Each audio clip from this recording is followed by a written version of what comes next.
ಆತ್ಮೀಯ ವಿದ್ಯಾರ್ಥಿಗಳೇ, ಹಿಂದಿನ ತರಗತಿಯಲ್ಲಿ ನಾವು ನಮ್ಮ ಸುತ್ತಲಿನ ದ್ರವ್ಯವು ಶುದ್ಧವೇ ಎಂಬುದರ ಒಂದು ನೀಲಂಬಿತ ಮಿಶ್ರಣ ಅಂದ್ರೇನು, ಕಲೀಲದ ಮಿಶ್ರಣ ಅಂದ್ರೇನು, ನೀಲಂಬಿತ ಮಿಶ್ರಣಗಳು ಯಾವ ರೀತಿ ಇರ್ತವು, ಕಲೀಲದ ಮಿಶ್ರಣಗಳು ಯಾವ ರೀತಿ ಇರ್ತವು ಅನ್ನೋದ್ರ ಬಗ್ಗೆ ಹಿಂದಿನ ತರಗತಿಯಲ್ಲಿ ನಾವೇನು ಮಾಡಿದ್ವಿ ಅಂತ ಹೇಳಿದ್ರೆ ತಿಳ್ಕೊಂಡಿದ್ವಿ.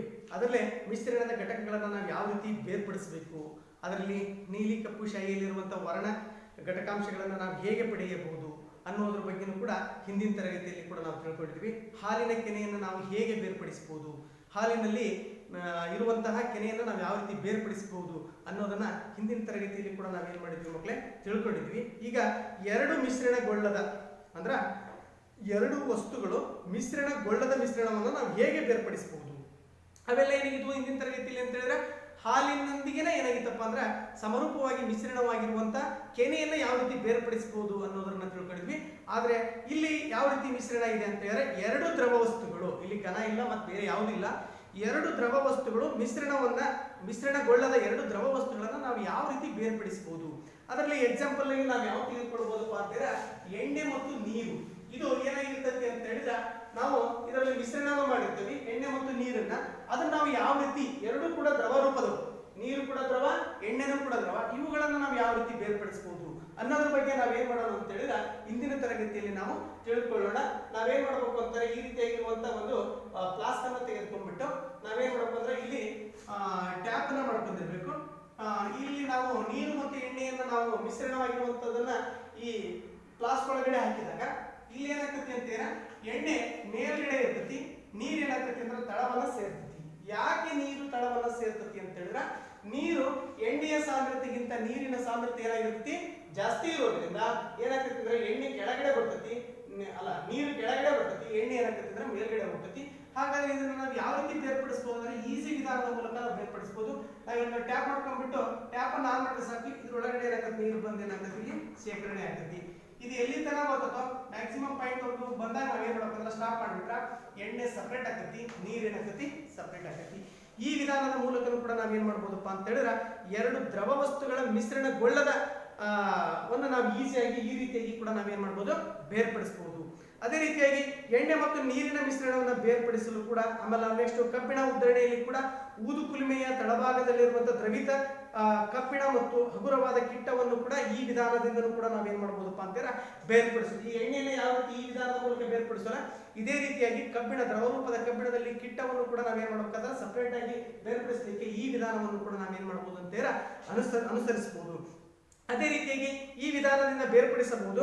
ಇಲ್ಲಿ ಅಳವಡಿಸಲಾದಂತಹ ತತ್ವ ಏನಪ್ಪಾ ಅಂತ ಹೇಳಿದ್ರೆ ಮಿಶ್ರಗೊಳ್ಳದ ದ್ರವಗಳನ್ನ ಅವುಗಳ ಸಾಂದ್ರತೆಯ ಆಧಾರದ ಮೇಲೆ ಕೂಡ ನಾವು ಏನ್ ಮಾಡಬೇಕು ಬೇರೆ ಬೇರೆ ಪದರಗಳಾಗಿ ಕೂಡ ಏನ್ ಮಾಡಬಹುದು ಅಂತ ಹೇಳಿದ್ರೆ ಬೇರ್ಪಡಿಸಬಹುದು. ಈ ರೀತಿಯಾಗಿ ನಾವು ಎರಡು ದ್ರವ ವಸ್ತುಗಳ ಮಿಶ್ರಣವನ್ನು ಕೂಡ ಇಲ್ಲಿ ನಾವು ಬೇರ್ಪಡಿಸೋದನ್ನು ಕೂಡ ನಮ್ಗೆ ಇಲ್ಲಿ ಗೊತ್ತಾಯಿತು. ನೆಕ್ಸ್ಟ್ ಉಪ್ಪು ಮತ್ತು ಅಮೋನಿಯಂ ಕ್ಲೋರೈಡ್ ಮಿಶ್ರಣವನ್ನು ನಾವು ಯಾವ ರೀತಿ ಬೇರ್ಪಡಿಸಬಹುದು. ಉಪ್ಪು ಮತ್ತು ಅಮೋನಿಯಂ ಕ್ಲೋರೈಡ್, ಉಪ್ಪು ಮತ್ತು ಅಮೋನಿಯಂ ಕ್ಲೋರೈಡ್, ಉಪ್ಪು ಮತ್ತು ಅಮೋನಿಯಂ ಕ್ಲೋರೈಡ್.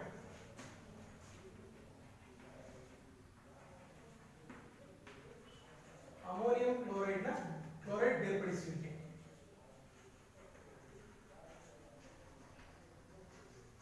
ನೋಡ್ರಿ, ಉಪ್ಪು ಮತ್ತು ಅಮೋನಿಯಂ ಕ್ಲೋರೈಡ್ ಅನ್ನು ನಾವು ಯಾವ ರೀತಿ ಬೇರ್ಪಡಿಸಬಹುದು ಅಂತ ಹೇಳಿದ್ರೆ ನಾವಿಲ್ಲಿ ಏನ್ ಮಾಡ್ಬೇಕು ಅಂತ ಹೇಳಿದ್ರೆ ಒಂದು ಹತ್ತಿಯ ಒಂದು ಬೆರಡೆಯನ್ನು ತೆಗೆದುಕೊಳ್ಬೇಕು, ಒಂದು ಲಾಳಿಕೆಯನ್ನು ಕೋನಿಕಲ್ ಫ್ಲಾಸ್ಕ್ ಇರುವಂತ ಒಂದು ಲಾಳಿಕೆಯನ್ನು ತೆಗೆದುಕೊಳ್ಬೇಕು, ಒಂದು ಚೈನಾ ಡಿಶ್ ಎನ್ನುವಂತ ಒಂದು ವಸ್ತುವನ್ನು ತೆಗೆದುಕೊಳ್ಬೇಕು. ಅಮೋನಿಯಂ ಕ್ಲೋರೈಡ್ ಮತ್ತು ಉಪ್ಪಿನ ಮಿಶ್ರಣವನ್ನು ನಾವೇನ್ ಮಾಡಬೇಕು ಜಾರಲ್ಲಿ ಹಾಕಬೇಕು.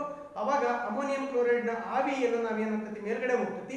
ನೆಕ್ಸ್ಟ್ ತಳಗಡೆ ಏನ್ ಮಾಡ್ತದಪ್ಪ ಅಂತ ಹೇಳಿದ್ರೆ ಅಮೋನಿಯಂ ಕ್ಲೋರೈಡ್ ಮತ್ತು ಉಪ್ಪಿನ ಮಿಶ್ರಣ ಅಂತ ತಳವನ್ನ ಸೇರ್ತತಿ. ನಾವು ಕೆಳಗಡೆಯಿಂದ ನಾವು ಚಿಮ್ನಿಯ ಮೂಲಕ ನಾವು ಶಾಖವನ್ನ ಕೊಟ್ಟಾಗ ಅದನ್ನ ಏನ್ ಮಾಡಬಹುದು ಅಂತ ಹೇಳಿದ್ರೆ ಇಲ್ಲಿ ಬೇರ್ಪಡಿಸಬಹುದು. ನೋಡ್ರಿ, ಅಮೋನಿಯಂ ಕ್ಲೋರೈಡ್ ಕಾಸಿದಾಗ ಅದು ನೇರವಾಗಿ ಘನ ಸ್ಥಿತಿಯಿಂದ ಅನಿಲ ಸ್ಥಿತಿಗೆ ಏನಾಗ್ತತಿ ಅಂತ ಹೇಳಿದ್ರೆ ಪರಿವರ್ತನೆ ಆಗ್ತತಿ. ಯಾವ ಸ್ಥಿತಿಯಿಂದ ಘನ ಸ್ಥಿತಿಯಿಂದ ಅನಿಲ ಸ್ಥಿತಿಗೆ ಪರಿವರ್ತನೆ ಆಗ್ತತಿ.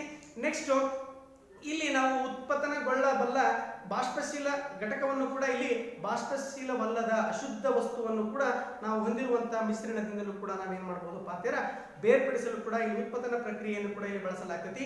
ಅಮೋನಿಯಂ ಕ್ಲೋರೈಡ್, ಕರ್ಪೂರ, ನ್ಯಾಫ್ಥಲಿನ್ ಇರ್ಬೋದು ಮತ್ತು ಅಂಥ್ರಸಿನ್ ಇರ್ಬೋದು ಉತ್ಪನ್ನಗೊಳ್ಳುವ ಈ ಘನವಸ್ತುಗಳಿಗೆ ಕೂಡ ನಾವೇನ್ ಮಾಡಬಹುದಪ್ಪ ಅಂತೀರ ಉದಾಹರಣೆಗಳನ್ನ ಕೊಡಬಹುದು. ಇಲ್ಲಿ ಫ್ಲಾಸ್ಕ್ ಅನ್ನ ನಾವು ಇಲ್ಲಿ ಶಾಖವನ್ನ ಕೊಡುವುದರ ಮೂಲಕ ಅದನ್ನ ನಾವೇನ್ ಮಾಡಬಹುದಪ್ಪ ಅಂತೀರ ಉಪ್ಪು ಮತ್ತು ಅಮೋನಿಯಾವನ್ನ ನಾವೇನ್ ಮಾಡಬಹುದು ಇಲ್ಲಿ ಬೇರ್ಪಡಿಸಬಹುದು. ಅಮೋನಿಯಂ ಕ್ಲೋರೈಡ್ ನಾವು ಶಾಖವನ್ನ ಕೊಟ್ಟಾಗ ಆಟೋಮೆಟಿಕ್ಲಿ ಅದೇನಾಗ್ತದಪ್ಪ ಅನಿಲ ರೂಪವನ್ನ ಬಂದ್ಬಿಟ್ಟು ಅದೇನಾಗ್ತತಿ ಎವಾಪರೇಟ್ ಆಗ್ತತಿ. ಈ ರೀತಿಯಾಗಿ ಕೂಡ ನಾವು ಇಲ್ಲಿ ನಾವು ಬೇರ್ಪಡಿಸುವ ವಿಧಾನವನ್ನು ಕೂಡ ಇಲ್ಲಿ ನಾವು ಉಪ್ಪು ಮತ್ತು ಕ್ಲೋರೈಡ್ ಅನ್ನ ನಾವು ಮಿಶ್ರಣವನ್ನು ಬೇರ್ಪಡಿಸಬಹುದು. ನೆಕ್ಸ್ಟ್ ಕಪ್ಪು ಶಾಯಿಯಲ್ಲಿರುವಂತಹ ಕಪ್ಪು ವರ್ಣವು ಒಂದೇ ಬಣ್ಣವೇ. ನೋಡಿ ಇಲ್ಲಿ ಕಪ್ಪು ಶಾಯಿಯಲ್ಲಿರುವಂತದ್ದು ಅಂದ್ರೆ ನಾವು ಬರೀಲಿಕ್ಕೆ ಬಳಸ್ತಾವಲ್ಲ ಇಂಕ್ ಪೆನ್ಗಳನ್ನು ಬಳಸ್ತಾವಲ್ಲ ಅದು ಒಂದೇ ಬಣ್ಣದ್ದೇ ಅಲ್ಲ. ಅಲ್ಲೇನಾಗ್ತದಪ್ಪ ಅಂತೀರ ಕೆಲವೊಂದು ಬಣ್ಣವನ್ನು ನಾವೇನ್ ಮಾಡ್ತೀವಿ ಅಲ್ಲಿ ಮಿಶ್ರಣವನ್ನ ಮಾಡಿರ್ತೀವಿ. ನೋಡಿ ಇಲ್ಲಿ ನೆಕ್ಸ್ಟ್ ಇಲ್ಲೊಂದು ಚಟುವಟಿಕೆಯನ್ನು ಕೂಡ ಇಲ್ಲಿ ಗಮನಿಸ್ರಿ. ಸೋಸು ಕಾಗದ ಸಣ್ಣ ಪಟ್ಟಿಯನ್ನು ತೆಗೆದುಕೊಳ್ಬೇಕು. ಇಲ್ಲಿ ಕೆಳ ತುದಿಯಿಂದ ಸುಮಾರು 3 ಸೆಂಟಿಮೀಟರ್ ಮೇಲೆ ಪೆನ್ಸಿಲಿನಿಂದ ಒಂದು ಗೆರೆಯನ್ನು ಎಳೆದ್ಬಿಟ್ಟು ಗೆರೆಯ ಮಧ್ಯದಲ್ಲಿ ಕೂಡ ನಾವೇನ್ ಮಾಡ್ಬೇಕಪ್ಪ ಅಂತೀರ ಶಾಯಿಯ ಒಂದು ಹನಿಯನ್ನು ಇಡಿ. ಅದೇನಾಗ್ತದಪ್ಪ ನೀರಿನಲ್ಲಿ ವಿಲೀನಗೊಳ್ಳುವ ಅಂದ್ರೆ ಸ್ಕೆಚ್ ಪೆನ್ ಅಥವಾ ಫೌಂಟೇನ್ ಪೆನ್ ಬಳಸಿ ಇಲ್ಲಿ ಒಣಗಲು ಕೂಡ ಬಿಡಬೇಕು. ನೆಕ್ಸ್ಟ್ ಇಲ್ಲಿ ತೋರಿಸಿರುವಂತೆ ನಾವು ಸೋಸು ಕಾಗದ ಅಥವಾ ಜಾಡಿ ಅಥವಾ ಗಾಜಿನ ಲೋಟ ಅಥವಾ ಬೀಕರ್ ಅಥವಾ ಇಲ್ಲಿ ಪ್ರಮಾಣದಲ್ಲಿ ಕೂಡ ನೀರಿಗೆ ಇಳಿಬಿಡಿ. ಕಾಗದದ ಮೇಲಿರುವಂತ ಶಾಯಿಯ ಚುಕ್ಕೆ ನೀರಿನ ಮಟ್ಟದಿಂದ ಸ್ವಲ್ಪ ಮೇಲೇರಲಿ ಕೂಡ ಅಲುಗಾಡದಂತೆ ಕೂಡ ನಾವೇನ್ ಮಾಡ್ಬೇಕಪ್ಪ ಅಂದ್ರೆ ಎಚ್ಚರವನ್ನ ವಹಿಸ್ಕೊಳ್ಬೇಕು. ಸೋಸು ಕಾಗದದಲ್ಲಿ ಕೂಡ ನೀರು ಮೇಲೇರುವುದನ್ನು ಕೂಡ ನಾವು ಇಲ್ಲಿ ಏನ್ ಮಾಡ್ಬೋದು ಅಂತ ಹೇಳಿದ್ರೆ ಜಾಗ್ರತೆಯಿಂದ ಗಮನಿಸಿ ನೀವು ನಮ್ಮ ವೀಕ್ಷಣೆಗಳನ್ನ ನಾವೇನ್ ಮಾಡ್ಬೇಕು ಇಲ್ಲಿ ದಾಖಲೆಗಳನ್ನು ಕೂಡ ಇಲ್ಲಿ ಮಾಡ್ಕೊಳ್ಬೇಕಾಗ್ತತಿ. ಈ ರೀತಿಯಾಗಿದ್ದಾಗ ನಮಗೆ ಯಾವ ರೀತಿ ಸಿಗ್ತದಪ್ಪ ಅಂದ್ರೆ ಸೋಸು ಕಾಗದದಲ್ಲಿ ನೀರು ಮೇಲೇರುತ್ತಿರುವುದನ್ನು ಕೂಡ ಇಲ್ಲಿ ನಾವಿಲ್ಲಿ ಗಮನಿಸ್ತೀವಿ. ಆಮೇಲೆ ಸೋಸು ಕಾಗದ ಪಟ್ಟಿಯಲ್ಲಿ ಕೂಡ ವಿವಿಧ ಬಣ್ಣಗಳು ನೀವು ಪಡೆಯಬಹುದು. ನೆಕ್ಸ್ಟ್ ಇಲ್ಲಿ ಕೆಲವೊಂದು ಪ್ರಕಾರದ ಕಾಗದದ ಪಟ್ಟಿಯ ಮೇಲೆ ಬಣ್ಣದ ಚುಕ್ಕೆಯು ಕೂಡ ಮೇಲೇರಲು ಕೂಡ ಕಾರಣವೇನಿರಬಹುದು ಅನ್ನುವುದನ್ನು ಕೂಡ ಇಲ್ಲಿ ನಮಗೆ ಗೊತ್ತಾಗ್ತತಿ. ನಾವು ಬಳಸುವಂತ ಶಾಯಿಯಲ್ಲಿ ನೀರು ದ್ರಾವಕವಾಗಿದೆ ಮತ್ತು ಶಾಯಿಯ ಬಣ್ಣವು ಕೂಡ ನೀರಿನಲ್ಲಿ ವಿಲೀನಗೊಳ್ಳುತ್ತದೆ ಮತ್ತು ಸೋಸು ಕಾಗದದಲ್ಲಿ ಕೂಡ ನೀರು ಮೇಲೇರುತ್ತಿದ್ದಂತೆ ಶಾಯಿಯ ವರ್ಣದಲ್ಲಿರುವಂತಹ ಕಣಗಳು ಕೂಡ ಏನಾಗ್ತಪ್ಪ ಅಂತ ಹೇಳಿದ್ರೆ ಮೇಲೇರ್ತವು. ಸಾಮಾನ್ಯವಾಗಿ ವರ್ಣಗಳು ಒಂದು ಹೆಚ್ಚು ಬಣ್ಣಗಳ ಮಿಶ್ರಣವಾಗೈತಿ.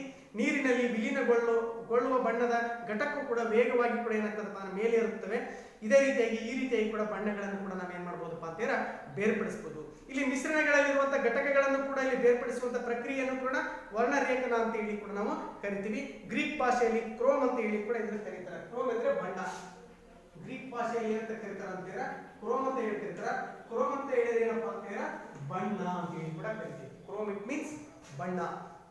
ನೆಕ್ಸ್ಟ್ ಇಲ್ಲಿ ಒಂದೇ ದ್ರಾವಕದಲ್ಲಿ ಕೂಡ ವಿಲೀನಗೊಂಡಂತ ದ್ರಾವ್ಯಗಳನ್ನು ಕೂಡ ಬೇರ್ಪಡಿಸಲು ಕೂಡ ಇಲ್ಲಿ ಬಳಸುವಂತ ತಂತ್ರವನ್ನು ಕೂಡ ವರ್ಣರೇಖನ ಅಂತ ಹೇಳಿ ಕೂಡ ಕರಿತೀವಿ. ತಂತ್ರಜ್ಞಾನ ಮತ್ತು ಮುಂದುವರೆದಂತೆಲ್ಲ ನೂತನ ವರ್ಣರೇಖನ ತಂತ್ರಗಳನ್ನು ಕೂಡ ಅಭಿವೃದ್ಧಿಪಡಿಸಲಾಗೈತಿ. ನಾವು ವರ್ಣರೇಖೆಯನ್ನು ಕೂಡ ನಾವು ಇನ್ನು ಮುಂದಿನ ತರಗತಿಯಲ್ಲಿ ಕೂಡ ಯಾವ ರೀತಿ ವರ್ಣಗಳು ಬರ್ತಾ ಹೋಗ್ತವೆ, ವರ್ಣರೇಖೆಗಳು ಅಂದ್ರೆ ಏನು ಅನ್ನೋದ್ರ ಬಗ್ಗೆ ಡೀಪ್ ಆಗಿ ತಿಳ್ಕೊಂತ ಹೋಗೋಣ. ನೆಕ್ಸ್ಟ್ ಇಲ್ಲಿ ಅನ್ವಯಗಳು ಏನೇನಾಗ್ತದಪ್ಪ ಅಂದ್ರೆ ರಂಗುಗಳಲ್ಲಿನ ಬಣ್ಣಗಳನ್ನು ಕೂಡ ಬೇರ್ಪಡಿಸಲು, ನೈಸರ್ಗಿಕ ಬಣ್ಣಗಳಲ್ಲಿರುವಂತಹ ವರ್ಣಕಗಳನ್ನು ಬೇರ್ಪಡಿಸಲು, ರಕ್ತದಲ್ಲಿರುವಂತಹ ರಾಸಾಯನಿಕ ಔಷಧಿಗಳನ್ನು ಕೂಡ ನಾವಿಲ್ಲಿ ಬೇರ್ಪಡಿಸಲು ಕೂಡ ನಾವು ಈ ಅನ್ವಯಗಳನ್ನು ಕೂಡ ಇಲ್ಲಿ ಏನಪ್ಪಾ ಅಂತ ಹೇಳಿದ್ರೆ ನಾವು ಬಳಸಲಾಗ್ತತಿ. ನೆಕ್ಸ್ಟ್ ಎರಡು ಬೆರಕೆಯಾಗುವಂತಹ ದ್ರವಗಳ ಮಿಶ್ರಣವನ್ನು ಕೂಡ ನೀವು ಬೇರ್ಪಡಿಸಿರುವೆ. ಎರಡು ಬೆರಕೆಯಾಗುವ ನೋಡ್ರಿ ನಾವು ಮೊದಲಿಗೆ ತಿಳ್ಕೊಂಡ್ವಿ ಬೆರಕೆಯಾಗದ ದ್ರವಗಳನ್ನು ನೋಡಿದ್ವಿ. ಇಲ್ಲಿ ಎರಡು ಬೆರಕೆಯಾಗುವಂತಹ ದ್ರವಗಳನ್ನು ನಾವು ಯಾವ ರೀತಿ ಬೇರ್ಪಡಿಸಬಹುದು ಅಂದ್ರ ಎರಡು ದ್ರವಗಳು ಯಾವ ರೀತಿ ಬೇರ್ಪಡಿಸಿರ್ತವೆ. ಎರಡು ಬೆರಕೆಯಾಗುವ ದ್ರವಗಳು ನೋಡ್ರಿ ಆಗ್ಲೇ ನೋಡಿದ್ವಿ ಏನಪ್ಪಾ ಅಂದ್ರೆ ಎರಡು ಬೆರಕೆಗೊಳ್ಳದ ದ್ರವಗಳನ್ನ ನೋಡಿದ್ವಿ. ಎಣ್ಣೆ ಮತ್ತು ನೀರನ್ನು ಕೂಡ ನೋಡಿದ್ವಿ. ಇಲ್ಲಿ ಎರಡು ಬೆರಕೆಯಾಗುವಂತ ದ್ರವಗಳನ್ನ ನಾವು ಯಾವ ರೀತಿ ಬೇರ್ಪಡಿಸಬಹುದು ಅನ್ನೋದನ್ನ ನಾವಿಲ್ಲಿ ನೋಡ್ಬೋದು. ಇಲ್ಲಿ ನಾವೇನಪ್ಪಾ ಅಂತ ಹೇಳಿದ್ರೆ ಸಾಮಾನ್ಯವಾಗಿ ಅಸಿಟೋನ್ ಮತ್ತು ನೀರನ್ನ ಅವುಗಳ ಮಿಶ್ರಣದಿಂದ ಬೇರ್ಪಡಿಸಲು ಕೂಡ ಪ್ರಯತ್ನಿಸೋಣ. ಮಿಶ್ರಣವನ್ನ ಆಸವನ ಫ್ಲಾಸ್ಕ್ ನಲ್ಲಿ ಕೂಡ ತೆಗೆದುಕೊಳ್ಳಿ ಉಷ್ಣತಾ ಮಾಪಕವನ್ನು ಕೂಡ ಜೋಡಿಸ್ಬೇಕು ನಾವು. ನೆಕ್ಸ್ಟ್ ಇಲ್ಲಿ ಉಷ್ಣತಾ ಮಾಪಕ ಸೂಕ್ಷ್ಮವಾಗಿ ಗಮನಿಸುತ್ತಾ ಮಿಶ್ರಣವನ್ನು ಕೂಡ ನಿಧಾನವಾಗಿ ನಾವೇನ್ ಮಾಡ್ಬೇಕು ಕಾಸಬೇಕು. ಆವಿಯಾದಂತ ಅಸಿಟೋನ್ ಸಾಂದ್ರಕದಲ್ಲಿ ಕೂಡ ಸಾಂದ್ರಗೊಳ್ತತಿ. ಅದನ್ನ ನಾವು ಸಾಂದ್ರಕದ ನಿರ್ಗಮ ನಳಿಕೆಯ ಮೂಲಕ ಕೂಡ ಏನ್ ಮಾಡ್ಬೋದಪ್ಪ ಅಂತೀರ ಬೇರ್ಪಡಿಸಬಹುದು. ನೀರು ಆಸವನ ಫ್ಲಾಸ್ಕ್ ನಲ್ಲಿ ಕೂಡ ಉಳಿತೈತಿ. ನಾವ್ ಇಲ್ಲಿ ಏನ್ ಮಾಡ್ತಪ್ಪ ಅಂದ್ರೆ ಆಸವನ ಒಂದು ಫ್ಲಾಸ್ಕ್ ಅನ್ನ ತೆಗೆದುಕೊಂಡ್ಬಿಟ್ಟು ನಾವು ಕೆಳಗಡೆ ಶಾಖವನ್ನ ಕೊಟ್ಟಾಗ ಅಸಿಟೋನ್ ಏನಾಗ್ತದಪ್ಪ ಅಂತ ಹೇಳಿದ್ರ ಅದು ಸಾಂದ್ರಗೊಳ್ತತಿ. ಅದನ್ನ ನಾವು ಸಾಂದ್ರಕದ ನಿರ್ಗಮದ ನಳಿಕೆಯಲ್ಲಿ ಏನ್ ಮಾಡ್ಬೋದು ಅಂತೀರ ಕಲೆಕ್ಟ್ ಮಾಡ್ಕೋಬಹುದು. ನೀರು ಏನಾಗ್ತದಪ್ಪ ಅಂದ್ರೆ ಆಸವನ ಫ್ಲಾಸ್ಕ್ ನಲ್ಲೇ ಏನಾಗ್ತತಿ ಅಂದ್ರೆ ಉಳಿದುಕೊಳ್ತೈತಿ. ನೋಡ್ರಿ ಈ ನೀರು ಮತ್ತು ಈ ಯಾವ್ದಪ್ಪ ಅಂತ ಹೇಳಿದ್ರೆ ನೀರು ಮತ್ತು ಅಸಿಟೋನ್ ಐತಲ್ಲ ಇದು ಸಮರೂಪವಾಗಿ ಮಿಶ್ರಣವಾಗಿರುತ್ತೆ. ಎರಡೂ ಕೂಡ ದ್ರವ ರೂಪ ಮಿಶ್ರಣ ಆಗಿ ಏನಾಗ್ತತಿ ಸಮರೂಪವಾಗಿ ಮಿಶ್ರಣ ಆಗಿರುತ್ತೆ. ಬಟ್ ಅದು ಶುದ್ಧ ಅಲ್ಲ ಅರ್ಥಾತ್ ಯಾಕಂದ್ರೆ ಎರಡು ದ್ರವಗಳು ಏನಾಗಿರ್ತಾವಲ್ಲಿ ಸೇರ್ಕೊಂಡಿರ್ತವೆ. ಆಸವನ ವಿಧಾನದ ಮೂಲಕ ಅಂದ್ರೆ ಬೆರಕೆಯಾಗುವ ದ್ರವಗಳ ಆಸವನ ವಿಧಾನದ ಮೂಲಕ ನಾವೇನ್ ಮಾಡ್ಬೋದು ಬೇರ್ಪಡಿಸಬಹುದು. ಯಾವ ವಿಧಾನಗಳ ಮೂಲಕ ಈ ಬೆರಕೆಯನ್ನು ಬೇರ್ಪಡಿಸಬಹುದು? ಆಸವನ ವಿಧಾನದ ಮೂಲಕ ಎರಡು ದ್ರವ ವಸ್ತುಗಳ ಬೇರ್ಪಡಿಸುವುದನ್ನ ನಾವೇನ್ ಮಾಡ್ಬೋದು ಇಲ್ಲಿ ನೋಡಬಹುದು ಮಕ್ಕಳೇ. ನೆಕ್ಸ್ಟ್ ಇಲ್ಲಿ ಮಿಶ್ರಣವನ್ನು ಕಾಸಲು ಕೂಡ ಪ್ರಾರಂಭಿಸಿದಾಗ ನೀವು ಏನೇನು ಗಮನಿಸಿದ್ರಿ, ಆಮೇಲೆ ಉಷ್ಣತಾ ಮಾಪಕದ ಸೂಚಿ ಕೂಡ ಯಾವ ತಾಪದಲ್ಲಿ ಕೂಡ ಕಾಲ ಸ್ಥಿತಿಯಲ್ಲಿ ಇರ್ತತಿ, ಅಸಿಟೋನ್ ಕುದಿಯುವ ಬಿಂದು ಎಷ್ಟು, ನೆಕ್ಸ್ಟ್ ಎರಡೂ ಘಟಕಗಳನ್ನ ಬೇರ್ಪಡಿಸುತ್ತೀವಿ. ಅದೇ ರೀತಿಯಾಗಿ ಕೂಡ ಇಲ್ಲಿ ಈ ವಿಧಾನವನ್ನ ಆಸವನ ಅಂತ ಹೇಳಿ ಕೂಡ ನಾವೇನ್ ಮಾಡ್ತೀವಿ ಅಂತ ಕರಿತೀವಿ. ಇಲ್ಲಿ ಕುದಿ ಬಿಂದುವಿನಲ್ಲಿ ಸಾಕಷ್ಟು ವ್ಯತ್ಯಾಸವಿರುವ ಮತ್ತು ಕುದಿಸಿದರೂ ಕೂಡ ವಿಘಟನೆಗೊಳಪಡದ ಎರಡು ಬೆರಕೆಯಾಗುವಂತಹ ದ್ರವಗಳ ಮಿಶ್ರಣದ ಘಟಕಾಂಶಗಳನ್ನು ಕೂಡ ಬೇರ್ಪಡಿಸಲು ಕೂಡ ಈ ವಿಧಾನವನ್ನು ಕೂಡ ಇಲ್ಲಿ ಬಳಸಲಾಗ್ತತಿ. ನೆಕ್ಸ್ಟ್ ಇಲ್ಲಿ ಕುದಿಯುವ ಬಿಂದು ವ್ಯತ್ಯಾಸ 25 ಕೆಲ್ವಿನ್ಗಿಂತ ಕಡಿಮೆ ಇರುವಂತ ಎರಡು ಹೆಚ್ಚು ಬೆರಕೆಯಾಗುವಂತಹ ದ್ರವಗಳ ಮಿಶ್ರಣವನ್ನು ಕೂಡ ನಾವಿಲ್ಲಿ ಏನ್ ಮಾಡ್ಬೋದು ಬೇರ್ಪಡಿಸಲು ಆಂಶಿಕ ಆಸವನ ವಿಧಾನವನ್ನು ಕೂಡ ಇಲ್ಲಿ ಬಳಸಲಾಗ್ತತಿ. 25 ಕೆಲ್ವಿನ್ಗಿಂತ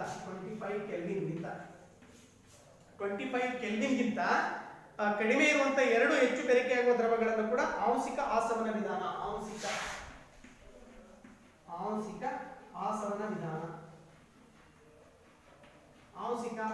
ವಿಧಾನದ ಮೂಲಕ ನಾವೇನ್ ಮಾಡ್ಬೋದಪ್ಪ ಅಂತ ಹೇಳಿದ್ರೆ ಅಲ್ಲಿ ನಾವು ಬೇರ್ಪಡಿಸಬಹುದು. ನೆಕ್ಸ್ಟ್ ಸರಳ ಆಂಶಿಕ ಸ್ತಂಭವು ಕೂಡ ಗಾಜಿನ ಗೋಲಿಗಳಿಂದ ತುಂಬಿರುವಂತಹ ಒಂದು ಕೊಳವೆ.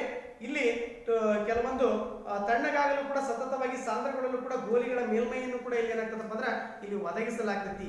ಈ ರೀತಿಯಾಗಿ ಕೂಡ ನಾವೇನ್ ಮಾಡಬಹುದಪ್ಪ ಅಂತ ಹೇಳಿದ್ರೆ ಎರಡು ದ್ರವಗಳ ಬೆರಕೆಯಾಗಿರುವಂತ ದ್ರವಗಳನ್ನ ನಾವು ಈ ರೀತಿಯಾಗಿ ಕೂಡ ಏನ್ ಮಾಡಬಹುದು ಬೇರ್ಪಡಿಸಬಹುದು. ಇನ್ನು ಗಾಳಿಯಲ್ಲಿ ವಿವಿಧ ಅನಿಲಗಳನ್ನ ನಾವು ಹೇಗೆ ಪಡೆಯಬಹುದು? ಗಾಳಿಯಲ್ಲಿ ನಾವು ಯಾವ್ಯಾವ ಅನಿಲಗಳನ್ನ ಯಾವ್ಯಾವ ರೀತಿ ಪಡೆದುಕೊಳ್ಳಬಹುದು?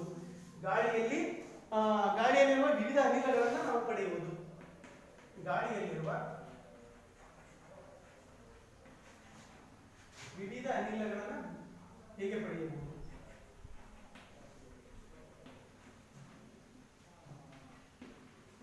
ಅನಿಲಗಳನ್ನ ಹೇಗೆ ಪಡೆಯಬಹುದು?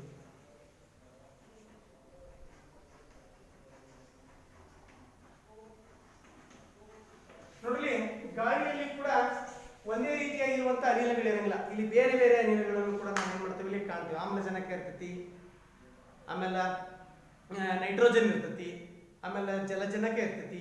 ಹಲವಾರು ಅನಿಲಗಳ ಮಿಶ್ರಣ ಆಗಿರ್ತೈತಿ. ಒಂದೇ ರೀತಿಯಾಗಿರುವಂತಹ ಅನಿಲ ಕಾರ್ಬನ್ ಡೈಆಕ್ಸೈಡ್ ಇರ್ತೈತಿ, ಕಾರ್ಬನ್ ಇರ್ತೈತಿ. ಈ ರೀತಿಯಾಗಿರುವಂತಹ ಹಲವಾರು ಅನಿಲಗಳು ಏನಾಗ್ತಾವಲ್ಲಿ ಮಿಶ್ರಣವಾಗಿರ್ತೈತಿ. ಇದನ್ನ ನಾವು ಯಾವ ರೀತಿ ಪಡೆದುಕೊಳ್ಬಹುದು? ನೋಡ್ರಿ, ಗಾಳಿ ಒಂದು ಸಮರೂಪ ಮಿಶ್ರಣವಾಗಿದೆ. ನೋಡ್ರಿ, ನಮಗೆ ಏನಾದ್ರು ಗಾಳಿಯಲ್ಲಿ ಕಾಣಿಸುತ್ತೆ ಇದು ಆಮ್ಲಜನಕ, ಇದು ಇಂಗಾಲದ ಡೈಆಕ್ಸೈಡ್ ಅನ್ನೋದು ಏನಾದ್ರು ಗೊತ್ತಾಗತ್ತಿಲ್ಲ. ನೋಡ್ಲಿಕ್ಕೆ ಒಂದೇ ರೀತಿಯಾಗಿ ಕಾಣಿಸುತ್ತೆ, ಅದು ಸಮರೂಪವಾಗಿ ಏನಾಗಿರ್ತೈತಿ ಮಿಶ್ರಣವಾಗಿರ್ತೈತಿ. ಏನಾಗಿರ್ತೈತಿ? ಸಮರೂಪ ಮಿಶ್ರಣವಾಗಿರ್ತೈತಿ. ಗಾಳಿಯಲ್ಲಿ ವಿವಿಧ ರೀತಿಯ ಅನಿಲಗಳು ಸಮರೂಪ ಮಿಶ್ರಣವಾಗಿರ್ತೈತಿ. ಅನಿಲಗಳೇನಾಗ್ತೈತಿ? ಸಮರೂಪ ಮಿಶ್ರಣವಾಗಿರ್ತೈತಿ. ನೆಕ್ಸ್ಟ್ ಇಲ್ಲಿ ಆಂಶಿಕ ಆಸವನ ವಿಧಾನದಿಂದ ವಿವಿಧ ಘಟಕಗಳಾಗಿ ಕೂಡ ನಾವೇನ್ ಮಾಡಬಹುದು ಇಲ್ಲಿ ಬೇರ್ಪಡಿಸಬಹುದು. ನೆಕ್ಸ್ಟ್ ಇಲ್ಲಿ ಒಂದು ನಕಾಶೆಯನ್ನು ಕೂಡ ನಾನು ಇಲ್ಲಿ ಬರಿತಾ ಹೋಗ್ತೀನಿ. ನೋಡ್ರಿ ಗಾಳಿ ಏನಾಗ್ತದಪ್ಪ ಅಂತ ಹೇಳಿದ್ರೆ ಇಲ್ಲಿ ಗಾಳಿಯಿಂದ ನೆಕ್ಸ್ಟ್ ದ್ರವಿತ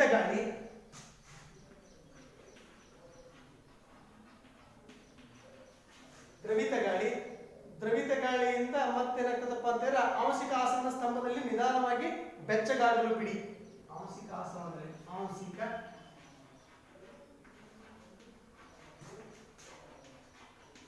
ಆಸವನದಲ್ಲಿ ನಿಧಾನವಾಗಿ ತಣ್ಣಗಾಗಲು.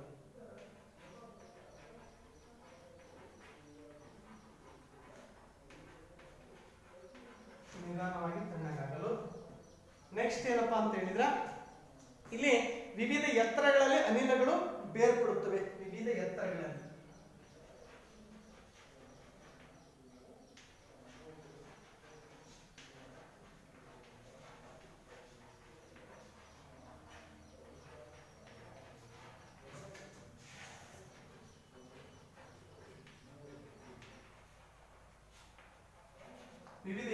ಅನಿಲಗಳು ಏನಾಗ್ತಾವ ಇಲ್ಲಿ ಬೇರ್ಪಡ್ತಾವು. ನೆಕ್ಸ್ಟ್ ಇಲ್ಲಿ ಏನಪ್ಪಾ ಅಂತ ಹೇಳಿದ್ರೆ ಇಲ್ಲಿ ತಾಪವನ್ನು ಕೂಡ ಕಡಿಮೆ ಮಾಡಿ ಮತ್ತು ಒತ್ತಡವನ್ನು ಹೆಚ್ಚು ಮಾಡಿ. ತಾಪವನ್ನು ಕಡಿಮೆ ಮಾಡಿಬಿಟ್ಟು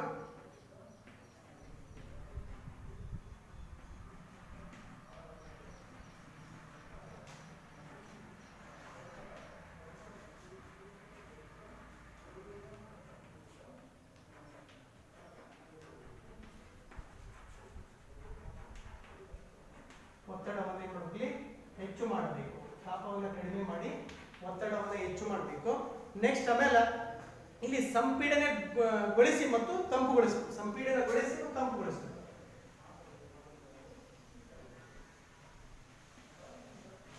ಗೊಳಿಸಿ ತಂಪು ಮಾಡಬೇಕು.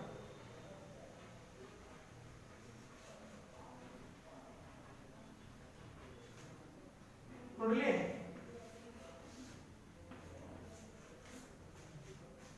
ನೋಡ್ರಿ ಇಲ್ಲಿ ಗಾಳಿಯಲ್ಲಿರುವಂತಹ ವಿವಿಧ ಅನಿಲವನ್ನು ನಾವು ಹೇಗೆ ಪಡೆದುಕೊಳ್ಳಬಹುದು. ನೋಡ್ರಿ ಒಂದೇ ವೇಯದಲ್ಲಿ ಒಂದೇ ಎತ್ತರದಲ್ಲಿ ಒಂದೇ ರೀತಿಯಾಗಿರುವಂತಹ ಗಾಳಿ ನಮ್ಗೆ ಸಿಗೋದಿಲ್ಲ. ಹೆಂಗೆ ಸಿಗ್ತದಪ್ಪ ಅಂದ್ರೆ ಇದು ಮಿಶ್ರಣವಾಗಿರುವಂತಹ ಗಾಳಿ. ಇಲ್ಲಿ ಎಲ್ಲಾ ಅನಿಲಗಳು ಒಂದೇ ರೀತಿಯಾಗಿ ಅನಿಲ ಇಲ್ಲ. ಆಮೇಲೆ ಏನ್ ಮಾಡಬೇಕು, ತಾಪವನ್ನು ಕಡಿಮೆ ಮಾಡಬೇಕು, ಒತ್ತಡವನ್ನು ನಾವೇನ್ ಮಾಡಬೇಕು, ಹೆಚ್ಚು ಮಾಡಬೇಕು. ತಾಪವನ್ನು ಕಡಿಮೆ ಮಾಡಿಬಿಟ್ಟು ಒತ್ತಡವನ್ನು ನಾವೇನ್ ಮಾಡಬೇಕು, ಜಾಸ್ತಿ ಕೊಡಬೇಕು. ಅವಾಗ ಸಂಪೀಡನಗೊಳಿಸಿ ನಾವು ಏನ್ ಮಾಡಬೇಕು, ತಂಪು ಮಾಡಬೇಕು. ಅವಾಗ ದ್ರವಿತ ಗಾಳಿ ನಮಗೆ ಏನಾಗ್ತದೆ, ಸಿಗ್ತತಿ. ಈ ದ್ರವಿತ ಗಾಳಿಯನ್ನು ನಾವೇನ್ ಮಾಡ್ಬೇಕಪ್ಪ ಅಂದ್ರೆ ಆಂಶಿಕ ಆಸವನದಲ್ಲಿ ಕೂಡ ನಾವು ನಿಧಾನವಾಗಿ ಏನ್ ಮಾಡಬೇಕು, ತಣ್ಣಗಾಗಲು ಬಿಡಬೇಕು. ನಾವೇನ್ ಮಾಡಬೇಕು, ಆಂಶಿಕ ಆಸವನದ ಮೂಲಕ ದ್ರವಿತವಾಗಿರ್ತಾರೆ ಗಾಳಿ. ತಾಪವನ್ನು ಕಡಿಮೆ ಮಾಡ್ತೇವೆ, ಒತ್ತಡವನ್ನು ಹೆಚ್ಚು ಮಾಡ್ತೇವೆ. ಅವ ಸಂಪೀಡನಗೊಳ್ತತಿ, ತಂಪು ಮಾಡ್ಬೇಕಾದ್ರೆ ನಿಧಾನವಾಗಿ. ಆಮೇಲೆ ಅದು ದ್ರವಿತ ಗಾಳಿ ಆಗ್ತತಿ. ನೆಕ್ಸ್ಟ್ ಆಂಶಿಕ ಆಸವನದಲ್ಲಿ ಕೂಡ ನಿಧಾನವಾಗಿ ನಾವು ತಣ್ಣಗಾಗುವಂತೆ ಮಾಡಬೇಕು. ನೆಕ್ಸ್ಟ್ ಏನಾಗ್ತದಪ್ಪ ಅಂತ ಹೇಳಿದ್ರೆ ಇಲ್ಲಿ ಕೆಲವೊಂದು ವಿವಿಧ ಎತ್ತರಗಳಲ್ಲಿ ಏನಾಗ್ತದಪ್ಪ ಅಂದ್ರೆ ಅನಿಲಗಳು ಏನಾಗ್ತವಪ್ಪ ಅಂತ ಹೇಳಿದ್ರೆ ಬೇರ್ಪಡಿಸ್ತವು. ಒಂದು ಸ್ಟೇಜ್ ಇರ್ತದೆ, ಒಂದು ಹಂತದಲ್ಲಿ ಏನಾಗ್ತದಪ್ಪ ಅಂದ್ರೆ ಅನಿಲಗಳು ಏನಾಗ್ತವಪ್ಪ ಅಂದ್ರೆ ಬೇರ್ಪಡ್ತವು. ಸಾಮಾನ್ಯವಾಗಿ ಕೂಡ ನೋಡಲಿ ಆಕ್ಸಿಜನ್, ಆರ್ಗಾನ್ ಮತ್ತು ನೈಟ್ರೋಜನ್ ಇದು ಯಾವ ವೇಯದಲ್ಲಿ ಏನಾಗ್ತದಪ್ಪ ಅಂದ್ರೆ ಅದು ಕುದಿಯುವ ಬಿಂದು ಎಷ್ಟು ಮತ್ತು ಶೇಕಡಾವಾರು ಪ್ರಮಾಣ ಎಷ್ಟು ಅಂತ ಹೇಳಿದ್ರೆ ನೋಡ್ರಿ ಆಕ್ಸಿಜನ್ -183 ಅಂತ ಹೇಳಿ ಕೂಡ ಡಿಗ್ರಿ ಸೆಲ್ಸಿಯಸ್ ಅಂತ ಹೇಳಿ ಕೂಡ ಕರಿತೀವಿ. ನೆಕ್ಸ್ಟ್ ಆರ್ಗಾನ್ -186 ನಲ್ಲಿ ಏನಾಗ್ತದಪ್ಪ ಅಂತ ಹೇಳಿದ್ರೆ ದೊರೀತೈತಿ. ನೈಟ್ರೋಜನ್ -196. ನೋಡ್ರಿ ಒಂದೇ ರೀತಿಯಾಗಿಲ್ಲ. ಆಕ್ಸಿಜನ್ ಬೇರೆ ಒಂದು ಸೆಲ್ಸಿಯಸ್ ನಲ್ಲಿ ಸಿಗ್ತದೆ ನಮ್ಗೆ. ನೆಕ್ಸ್ಟ್ ಆಮೇಲೆ ಆರ್ಗಾನ್ ಒಂದು ಸೆಲ್ಸಿಯಸ್ ನಲ್ಲಿ ಸಿಗ್ತತಿ. ಮತ್ತೆ ಇನ್ನೊಂದು ಯಾವ್ದಪ್ಪ ಅಂದ್ರೆ ನೈಟ್ರೋಜನ್ ಒಂದು ಹಂತದಲ್ಲಿ ಕೂಡ ಸಿಗ್ತತಿ. ಯಾವ್ದಾವ್ದು ಶೇಕಡಾ ಪ್ರಮಾಣ ಎಷ್ಟು ಅಂತಾರೆ, ಆಕ್ಸಿಜನ್ 20.9, ಆಮೇಲೆ ಆರ್ಗಾನ್ 0.9, ನೈಟ್ರೋಜನ್ ಐತಲ್ಲ 78.1. ನೋಡ್ರಿ ವಾತಾವರಣದಲ್ಲಿ ಹೆಚ್ಚು ಇರೋದು ಯಾವ್ದಪ್ಪ ಅಂತ ಹೇಳಿದ್ರೆ ನೈಟ್ರೋಜನ್ ಸಿಗ್ತತಿ. ಎಷ್ಟು ನೈಟ್ರೋಜನ್ ಸಿಗ್ತತಿ. ಇದು ಸಾಮಾನ್ಯವಾಗಿ 78% ಅಂತ ಹೇಳಿ ಕೂಡ ಕರಿತೀವಿ. ನಮ್ಮ ಆಕ್ಸಿಜನ್ ಐತಲ್ಲ, ಆಕ್ಸಿಜನ್ ಏನಾಗ್ತದಪ್ಪ ಅಂತ ಹೇಳಿದ್ರೆ 20% ಸಿಗ್ತದೆ. ಅರ್ಥ ಆಯ್ತಾ? ನೋಡ್ರಿ ಇದ್ರ ಪ್ರತಿಯೊಂದು ಕೂಡ ಗಾತ್ರನು ಕೂಡ ಬೇರೆ ಬೇರೆ ಇರ್ತೈತಿ. ಅದರ ಸೆಲ್ಸಿಯಸ್ ಕೂಡ ಬೇರೆ. ಆಕ್ಸಿಜನ್ ಎಂದು -183 ಡಿಗ್ರಿ ಸೆಲ್ಸಿಯಸ್ ಇರ್ತೈತಿ. ನೆಕ್ಸ್ಟ್ ನೈಟ್ರೋಜನ್ ಇಂದ ಎಷ್ಟು ಇರ್ತೈತಿ, 196 -196 ಡಿಗ್ರಿ ಸೆಲ್ಸಿಯಸ್ ನಲ್ಲಿ ಸಿಗ್ತೈತಿ. ಆರ್ಗಾನ್ ಐತಿ, ಇದು -186. ಆರ್ಗಾನ್ ಹೌದು, ಆರ್ಗಾನ್ -186 ಡಿಗ್ರಿ ಸೆಲ್ಸಿಯಸ್ ನಲ್ಲಿ ಏನಾಗ್ತದೆ ನಮಗೆ ಸಿಗ್ತದೆ. ಇದ್ರ ಪರ್ಸೆಂಟ್ ಎಷ್ಟು ಇರ್ತದಪ್ಪ ಅಂದ್ರೆ ಬರೀ 0.9 ಇರ್ತದೆ. ಆರ್ಗಾನ್ ವಾತಾವರಣದಲ್ಲಿ ಎಷ್ಟೈತಿ, 0.9 ಐತಿ. ಆಕ್ಸಿಜನ್ ವಾತಾವರಣದಲ್ಲಿ ಎಷ್ಟೈತಿ, 20% ಐತಿ. ನೆಕ್ಸ್ಟ್ ಆಮೇಲೆ ನೈಟ್ರೋಜನ್ ಎಷ್ಟೈತಪ್ಪ ಅಂತ ಹೇಳಿದ್ರೆ 78% ಐತಿ. ನೋಡ್ರಿ ಆ ಸಸ್ಯಗಳಿಗೆ ಅತಿ ಅವಶ್ಯಕವಾಗಿರುವಂತಹ ಅನಿಲ ಯಾವುದು, ನೈಟ್ರೋಜನ್. ಸಸ್ಯಗಳು ಡೈರೆಕ್ಟ್ ಆಗಿ ನೈಟ್ರೋಜನ್ ಅನ್ನು ತೆಗೆದುಕೊಳ್ಳಲ್ಲ. ಅವೇನ್ ಮಾಡ್ತವಪ್ಪ ಅಂತೀರಾ, ಇಂಡೈರೆಕ್ಟ್ ಆಗಿ ಏನ್ ಮಾಡ್ತಾವ, ನೈಟ್ರೋಜನ್ ಅನ್ನ ಅವಲಂಬಿಸಿರ್ತವೆ. ಇಂಡೈರೆಕ್ಟ್ ಅಂತ ಹೇಳಿದ್ರೆ ನಾವ್ ಹೇಳ್ತೇವೆ ನಮ್ಮ ಭೂಮಿಯ ಫಲವತ್ತತೆ ಆಗ್ಬೇಕಪ್ಪ ಅಂತ ಹೇಳಿದ್ರೆ, ನಮ್ಮ ಇಳುವರಿ ಜಾಸ್ತಿ ಆಗ್ಬೇಕಪ್ಪ ಅಂತ ಹೇಳಿದ್ರೆ ಒಂದೇ ಬೆಳೆಯನ್ನ ಒಂದೇ ಭೂಮಿಯಲ್ಲಿ ಪ್ರತಿ ವರ್ಷ ಬೆಳೆಯೋದ್ರಿಂದ ನಮ್ಮ ಭೂಮಿ ಬಂಜರಾಗ್ತತಿ. ನಾವೇನ್ ಮಾಡ್ಬೇಕಂದ್ರೆ ಪ್ರತಿ ವರ್ಷ ನಾವೇನ್ ಮಾಡಬೇಕು, ಬೇರೆ ಬೇರೆ ಬೆಳೆಗಳನ್ನ ಬೆಳಿಬೇಕು. ದ್ವಿದಳ ಧಾನ್ಯಗಳನ್ನ ಬೆಳಿಬೇಕು, ದ್ವಿದಳ ಬೆಳೆಗಳನ್ನ ಬೆಳಿಬೇಕು, ಏಕದಳ ಬೆಳೆಗಳನ್ನ ಬೆಳಿಬೇಕು, ಅಥವಾ ಮಿಶ್ರ ಬೆಳೆಗಳನ್ನ ಕೂಡ ನಾವು ಬೆಳೆಯೋದ್ರಿಂದ ನಮ್ಮ ಆದಾಯನೂ ಕೂಡ ಹೆಚ್ಚಾಗ್ತತಿ, ನಮ್ಮ ಇಳುವರಿನೂ ಕೂಡ ಜಾಸ್ತಿ ಆಗ್ತತಿ. ದ್ವಿದಳ ಧಾನ್ಯ ಏನಾಗ್ತದಪ್ಪ ಅಂತ ಸಾಮಾನ್ಯವಾಗಿ ಕೂಡ ದ್ವಿದಳ ಧಾನ್ಯ ಅಂತ ಹೇಳಿದ್ರೆ ಈ ರೀತಿಯಾಗಿರ್ತತಿ. ತನ್ನ ತಾಯಿ ಬೇರು ವ್ಯವಸ್ಥೆಯನ್ನು ಕೂಡ ಒಳಗೊಂಡಿರ್ತತಿ.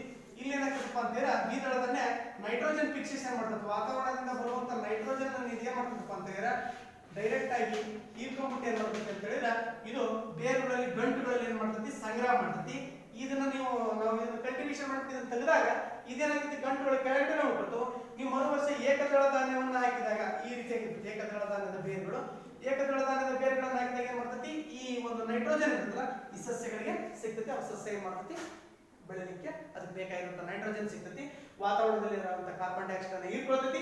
ಆಮ್ಲಜನಕವನ್ನು ಏನ್ ಮಾಡ್ತತಿ, ಇದು ಬಿಡುಗಡೆ ಮಾಡ್ತತಿ. ಅದನ್ನ ನಾವು ಫೋಟೋಸಿಂಥಸಿಸ್ ಅಂತ ಹೇಳಿ ಕೂಡ ಕರಿತೀವಿ. ದ್ವಿತೀಯ ಸಂಶ್ಲೇಷಣೆ ಕ್ರಿಯೆಯನ್ನ ಸಸ್ಯಗಳು ನಡೆಸ್ತವು. ಸ್ವಪೋಷಕಗಳು ಮಾತ್ರ ದ್ವಿತೀಯ ಸಂಶ್ಲೇಷಣೆ ಕ್ರಿಯೆಯನ್ನ ನಡೆಸ್ತವೆ ಅನ್ನೋದು ನಿಮ್ಮ ಮೈಂಡ್ ಅಲ್ಲಿ ಇರಲಿ. ನೆಕ್ಸ್ಟ್ ಗಾಳಿಯಲ್ಲಿರುವಂತಹ ಆಕ್ಸಿಜನ್ ಪಡೆಯ ಬಯಸಿದಲ್ಲಿ ಕೂಡ ನಾವು ಗಾಳಿಯಲ್ಲಿರುವಂತಹ ಇತರ ಎಲ್ಲಾ ಅನಿಲಗಳನ್ನು ಕೂಡ ಬೇರ್ಪಡಿಸಬೇಕು.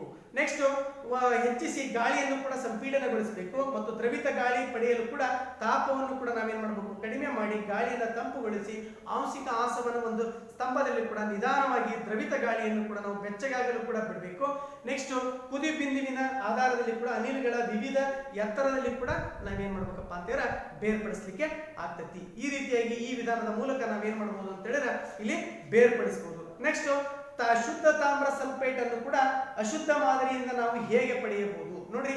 ತಾಮ್ರ ಶುದ್ಧವಾಗಿರುವಂತಹ ತಾಮ್ರವನ್ನ ನಾವು ಅಶುದ್ಧ ಮಾದರಿಯಿಂದ ನಾವು ಹೇಗೆ ಪಡೆದುಕೊಳ್ಬಹುದು ಅಂತ ಹೇಳಿದ್ರೆ ಇಲ್ಲಿ ನೋಡ್ರಿ, ಸಾಮಾನ್ಯವಾಗಿ ನಮಗೆ ಯಾವುದೇ ತಾಮ್ರ ಆಗಿರ್ಬೋದು, ಚಿನ್ನ ಆಗಿರ್ಬೋದು, ಬೆಳ್ಳಿ ಆಗಿರ್ಬೋದು, ಇತರೆ ಕಬ್ಬಿಣ ಆಗಿರ್ಬೋದು ನಮಗೆ ಡೈರೆಕ್ಟ್ ಆಗಿ ಹಾಗೆ ಸಿಗೋದಿಲ್ಲ ವಾತಾವರಣದ. ಅದೇನಾಗ್ತದಪ್ಪ ಅಂತ ಹೇಳಿದ್ರೆ ಕಚ್ಚಾ ರೂಪದಲ್ಲಿ ಸಿಗ್ತತಿ. ನಾವು ಅದನ್ನ ಏನ್ ಮಾಡ್ಬೇಕಪ್ಪ ಅಂದ್ರೆ ಶುದ್ಧ ರೂಪದಲ್ಲಿ ಏನ್ ಮಾಡ್ಬೇಕು, ಪಡಿಬೇಕಾಗ್ತತಿ. ನೋಡ್ರಿ, ಇಲ್ಲಿ ನಾವೇನಾದ್ರೂ ಒಂದು ಅಯಸ್ಕಾಂತ ನಾವು ಭೂಮಿ ಮೇಲ್ಗಡೆ ಹಾಕಿದೀವಪ್ಪ ಅಂದ್ರೆ ಅದ್ರಾಗ ಕೆಲವೊಂದು ಕಬ್ಬಿಣದ ಚೂರುಗಳಾಗಿರ್ಬೋದು, ಕೆಲವೊಂದು ಏನಾಗ್ತವಪ್ಪ ಅಂದ್ರೆ ಅಂಟ್ಕೊಳ್ತವೆ. ನೋಡ್ರಿ, ಈ ಎಲ್ಲಾ ಮಣ್ಣಿನಲ್ಲಿ ಕೂಡ ಇರುತ್ತೆ, ತಾಮ್ರ ಇರುತ್ತೆ, ಕಬ್ಬಿಣ ಇರುತ್ತೆ, ಎಲ್ಲಾ ಲವಣಾಂಶಗಳು ಕೂಡ ಇರ್ತತಿ. ಆದ್ರ ಕೆಲವೊಂದು ಭಾಗದಲ್ಲಿ ಕೆಲವೊಂದು ಪ್ರಮಾಣನಾಗಿರ್ತತಿ, ಜಾಸ್ತಿ ಆಗಿರ್ತತಿ. ಅದನ್ನ ನಾವು ಗಣಿಗಾರಿಕೆಯ ಮೂಲಕ ಯಾವ್ಯಾವ ರೀತಿ ಗಣಿಗಾರಿಕೆ ನಡೀತೈತೆ ಅನ್ನೋದು ಕೂಡ ಗೊತ್ತಿದೆ. ಎಲ್ಲೆಲ್ಲಿ ಯಾವ್ಯಾವ ಭಾಗದಲ್ಲಿ ಹೆಂಗ್ ಸಿಗ್ತಾವೆ, ನಮಗೆ ಯಾವ್ಯಾವ ಅದಿರುಗಳ ಪ್ರಮಾಣ ಯಾವ್ಯಾವ ಭಾಗದಲ್ಲಿ ಜಾಸ್ತಿ ಸಿಗ್ತದೆ ಅನ್ನೋದು ಕೂಡ ಅದ್ರ ಪ್ರಮಾಣದಲ್ಲಿ ನಾವೇನ್ ಮಾಡ್ತಾ ಹೋಗ್ತವಪ್ಪ ಅಂತಂದ್ರೆ ಭೂಮಿಯಿಂದ ಏನ್ ಮಾಡ್ತೀವಿ, ತೆಗಿತಾ ಹೋಗ್ತೀವಿ. ನೆಕ್ಸ್ಟ್ ಇಲ್ಲಿ ಕೆಲವೊಂದು ಭೌತ ಮತ್ತು ರಾಸಾಯನಿಕ ಬದಲಾವಣೆಗಳನ್ನು ಕೂಡ ಇಲ್ಲಿ ನಾವು ನೋಡೋಣ. ಈ ಗಾಳಿಗೆ ಇರುವಂತದ್ದು ಗೊತ್ತಾ, ಭೌತ ಮತ್ತು ರಾಸಾಯನಿಕ ಬದಲಾವಣೆಗಳು ಹೆಂಗಾಗ್ತವೆ.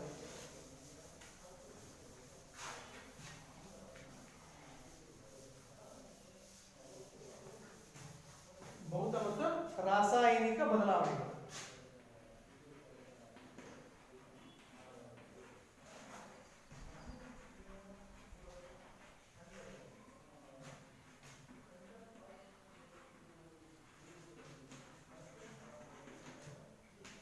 ಭೌತ ಮತ್ತು ರಾಸಾಯನಿಕ ಬದಲಾವಣೆಗಳು. ಈಗ ರಾಸಾಯನಿಕ ಬದಲಾವಣೆ ಅಂತಂದ್ರೆ ಅದು ವಸ್ತುವಿನಲ್ಲಿ ಕಲರ್ ಚೇಂಜ್ ಆಗ್ಬೋದು, ಸ್ಮೆಲ್ ಬರ್ಬೋದು, ಅಥವಾ ಇನ್ನು ಯಾವುದೇ ರೀತಿಯಲ್ಲಿ ಕೂಡ ಬದಲಾವಣೆಗಳನ್ನ ನಾವು ಕಾಣಬಹುದು. ಭೌತ ಬದಲಾವಣೆ ಅಂತಾರೆ ಅದು ಫಿಸಿಕಲಿ ಚೇಂಜಸ್ ಆಗಬೇಕು.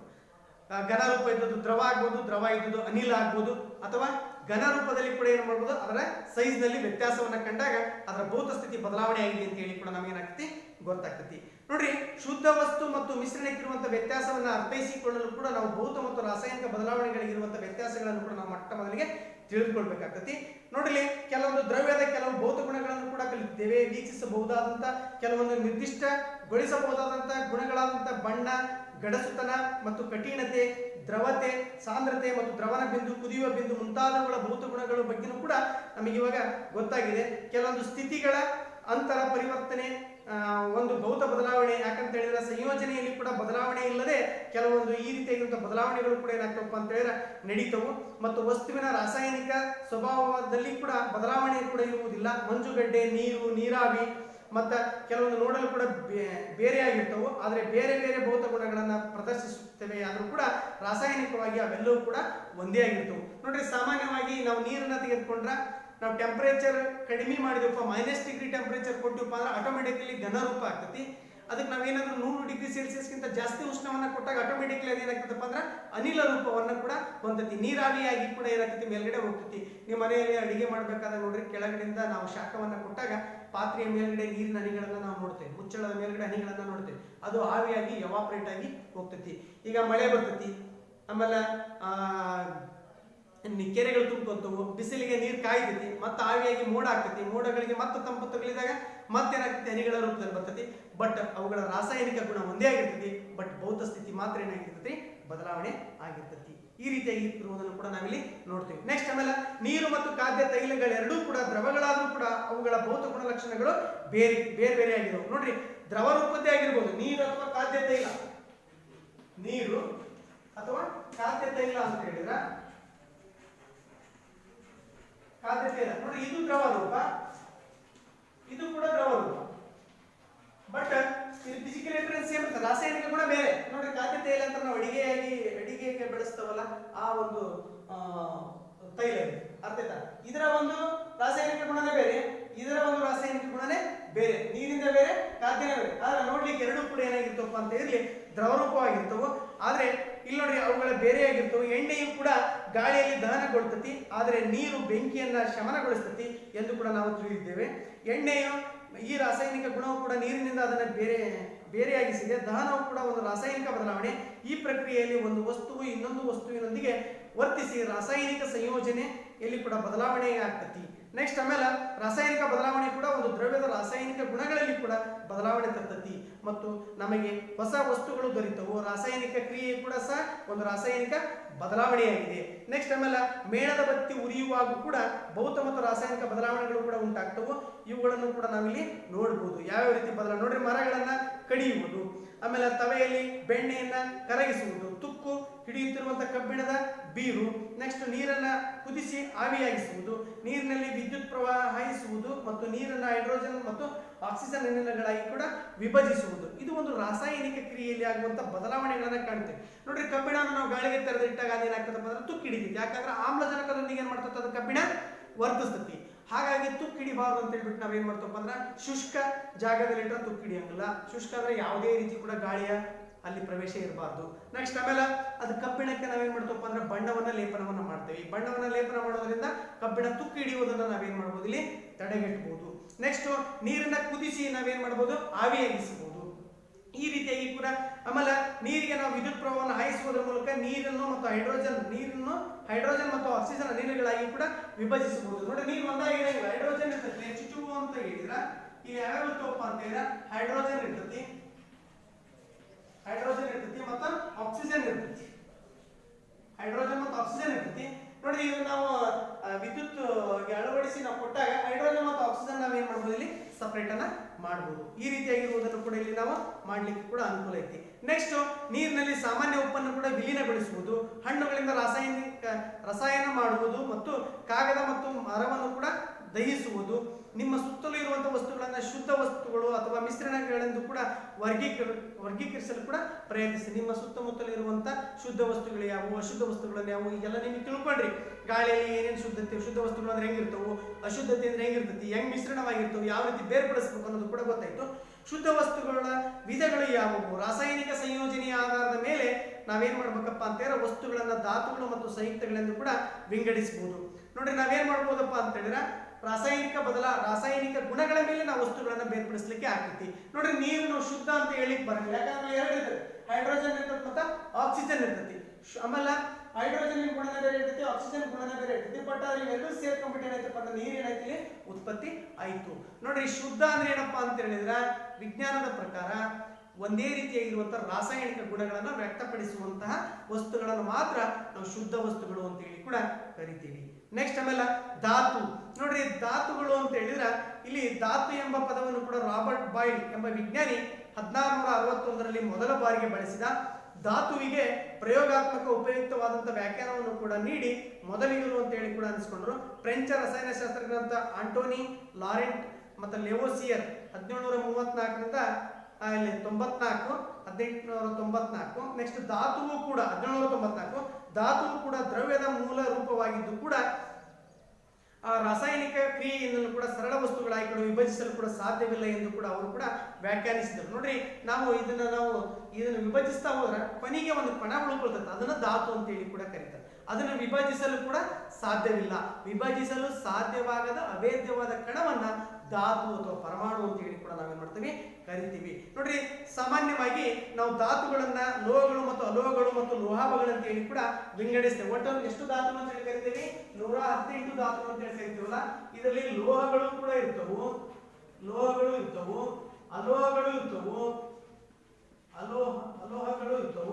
ಮತ್ತು ಲೋಹಾಭಗಳು ಅಂತ ಹೇಳಿ ಕೂಡ ಕರಿತೀವಿ. ಲೋಹಾಭಗಳು ಕೂಡ ಈ ಮೂರನ್ನು ಕೂಡ ಈ ಧಾತುಗಳು ಒಳಗೊಂಡಿರ್ತೈತಿ. ಇದರಲ್ಲಿ ದ್ರವ ರೂಪದ ಧಾತುಗಳು ಕೂಡ ಇರ್ತವು, ಅನಿಲ ರೂಪದ ಧಾತುಗಳು ಕೂಡ ಇರ್ತವು, ಘನ ರೂಪದ ಧಾತುಗಳು ಕೂಡ ಇರ್ತವೆ. ಇವೆಲ್ಲವನ್ನು ಒಳಗೊಂಡಿರುವಂತದ್ದು ಒಟ್ಟು ಧಾತುಗಳು ಎಷ್ಟಪ್ಪ ಅಂತ ಹೇಳಿದ್ರೆ 118 ಧಾತುಗಳು. ಅರ್ಥ ಆಯ್ತಾ? ನೆಕ್ಸ್ಟ್, ಈಗ ನಾವು ಸಾಮಾನ್ಯವಾಗಿ ಲೋಹಗಳನ್ನ ನಾವೇನ್ ಮಾಡ್ತವಪ್ಪ ಅಂದ್ರೆ ಲೋಹಗಳು ಸಾಮಾನ್ಯವಾಗಿ ಹೊಳೆಯುತ್ತವು. ಆಮೇಲೆ ಬೆಳ್ಳಿಯ, ಬೂದು, ಬಂಗಾರದ, ಹಳದಿ ಬಣ್ಣವನ್ನು ಕೂಡ ಹೊಂದಿವೆ. ನೋಡ್ರಿ, ಬೆಳ್ಳಿ ಬೂದು ಬಣ್ಣ ಹೊಂದಿದ್ರ ಬಂಗಾರಿನ ಹಳದಿ ಬಣ್ಣವನ್ನು ಹೊಂದತಿ. ಅವು ಶಾಖ ಮತ್ತು ವಿದ್ಯುತ್ತಿನ ವಾಹಕಗಳು. ಅವು ತನ್ಯ ಮತ್ತು ಕುಟ್ಯತೆ ಗುಣಗಳನ್ನು ಕೂಡ ಒಳಗೊಂಡಿರ್ತವು. ನೆಕ್ಸ್ಟ್ ಆಮೇಲೆ ವಿಶಿಷ್ಟ ಲೋಹೀಯ ಶಬ್ದವನ್ನು ಕೂಡ ಉಂಟು ಮಾಡ್ತವು. ನೋಡ್ರಿ, ನಾವು ಲೋಹದ ವಸ್ತುಗಳಿಗೆ ನಾವೇನಾದ್ರೂ ಕೂಡ ಇನ್ನೊಂದು ವಸ್ತುವನ್ನು ನಾವು ಬಡಿದಾಗ ಅದರಿಂದ ಏನಾಗ್ತದೆ, ನಮಗೆ ಶಬ್ದ ಪ್ರಸಾರ ಆಗ್ತದೆ. ಸಾಮಾನ್ಯವಾಗಿ ಬೆಲ್ಲನ್ನ ಕಟ್ಬಿಟ್ಟು ಗಂಟಿಯನ್ನ ಬಾರಿಸ್ತಾನೆ, ಅದರಿಂದ ಶಬ್ದ ಬರ್ತದೆ. ಅರ್ಥ ಆಯ್ತಾ? ನೆಕ್ಸ್ಟ್ ಚಿನ್ನ, ತಾಮ್ರ, ಬೆಳ್ಳಿ, ಕಬ್ಬಿಣ, ಸೋಡಿಯಂ, ಪೊಟ್ಯಾಷಿಯಂ ಮುಂತಾದ ಲೋಹಗಳಿಗೆ ಉದಾಹರಣೆಗಳು ಅಂತ ಹೇಳಿ ಕೂಡ ನಾವು ಕೊಡಬಹುದು. ಕೊಠಡಿಯ ತಾಪದಲ್ಲಿ ಪಾದರಸ ಏಕೈಕ ದ್ರವ ರೂಪದ ಒಂದು ಲೋಹವಾಗಿದೆ. ಕೊಠಡಿಯ ಟೆಂಪರೇಚರ್ ನಲ್ಲಿ ಏನಾಗ್ತೈತಿ 0 ಡಿಗ್ರಿ ಇರ್ತೈತಿ. ಟೆಂಪರೇಚರ್ ರೈಸ್ ಆದ ತಕ್ಷಣ ಆಟೋಮೆಟಿಕ್ಲಿ ಅದೇನಾಗ್ತೈತಿ ರೈಸ್ ಆಗ್ತೈತಿ. ಪಾದರಸ ಐತಲ್ಲ ಇದು ದ್ರವ ರೂಪದ ಒಂದು ಲೋಹ ಅಂತ ಹೇಳಿ ಕೂಡ ಕರಿತೀವಿ.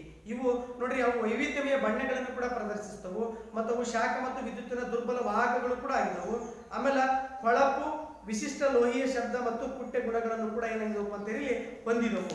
ಈ ರೀತಿಯಾಗಿರುವಂತಹ ಗುಣಗಳನ್ನು ಕೂಡ ನಾವೇನ್ ಮಾಡ್ತವಪ್ಪ ಅಂತ ಹೇಳ ಇಲ್ಲಿ ನಾವು ನೋಡ್ತಾ ಹೋಗ್ತೀವಿ. ನೆಕ್ಸ್ಟ್ ಹೈಡ್ರೋಜನ್ನು, ಆಕ್ಸಿಜನ್ನು, ಅಯೋಡಿನ್ನು, ಕಾರ್ಬನ್ನು, ಬ್ರೋಮಿನ್ನು, ಕ್ಲೋರಿನ್ನು ಇವೆಲ್ಲವೂ ಅಲೋಹಗಳಿಗೆ ನಾವೇನ್ ಮಾಡ್ಬೋದು ಅಂತ ಹೇಳಿದ್ರೆ ಉದಾಹರಣೆಗಳನ್ನು ಕೂಡ ನಾವು ಕೊಡಬಹುದು.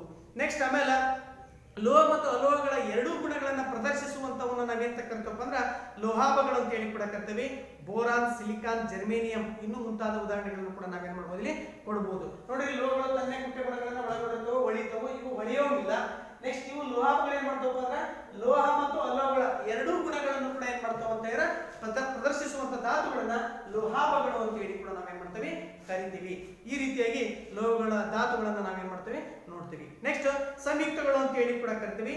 ಸಂಯುಕ್ತಗಳು ಅಂದ್ರೆ ಏನಪ್ಪಾ ಅಂತ ಹೇಳಿದ್ರೆ ಈಗ ಲೋಹಗಳು ಗೊತ್ತಾಯ್ತು. ಸಂಯುಕ್ತಗಳು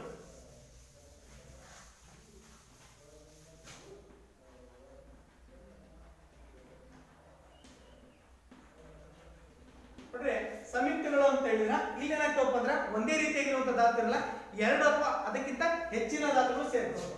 ಎರಡು ಅಥವಾ ಅದಕ್ಕಿಂತ ಹೆಚ್ಚು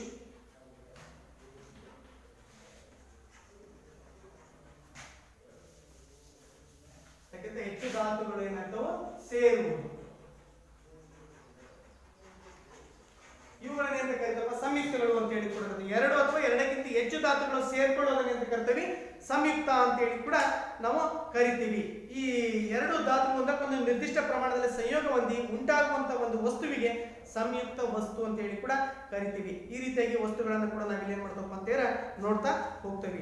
ನೆಕ್ಸ್ಟ್ ಆಮೇಲೆ ಇಲ್ಲಿ ಕೆಲವೊಂದು ಮಿಶ್ರಣಗಳು ಮತ್ತು ಸಂಯುಕ್ತಗಳಿರುವಂತಹ ಡಿಫ್ರೆನ್ಸ್ ಅನ್ನ ಹೇಳ್ತೇನೆ. ನಿಮ್ಗೆ ಗೊತ್ತಾಯ್ತೀಗ ಮಿಶ್ರಣ ಅಂದ್ರೇನು, ಆಮೇಲೆ ಸಂಯುಕ್ತಗಳಂದ್ರೇನು, ಧಾತು ಅಂದ್ರೇನು, ಧಾತುಗಳು ಯಾವ್ಯಾವ ಅನ್ನೋದಕ್ಕೆ ಕೂಡ ಗೊತ್ತಾಯ್ತು. ನೋಡ್ರಿ ಎರಡರ ವ್ಯತ್ಯಾಸ ಪಟ್ಟಿಯನ್ನು ಹೇಳ್ತೀನಿ. ಧಾತುಗಳನ್ನ ಅಥವಾ ಸಂಯುಕ್ತಗಳನ್ನ ಕೇವಲ ಬೆರೆಸಿದರೆ ಮಿಶ್ರಣ ಉಂಟಾಗ್ತತಿ, ಆದ್ರೆ ಹೊಸ ಸಂಯುಕ್ತ ಉಂಟಾಗುವುದಿಲ್ಲ. ಇದು ಮಿಶ್ರಣಕ್ಕೆ. ನೆಕ್ಸ್ಟ್ ಧಾತುಗಳು ವರ್ತಿಸಿ ಹೊಸ ಸಂಯುಕ್ತಗಳನ್ನು ಏನ್ ಮಾಡ್ತದಪ್ಪ ಅಂತೇಳಿ ಉಂಟು ಮಾಡುವಂಥದ್ದು. ಹೊಸ ಸಂಯುಕ್ತಗಳು ಅಂದ್ರೆ ಅದೇ ಹೇಳಿದೆ H+O, H2+O H2O.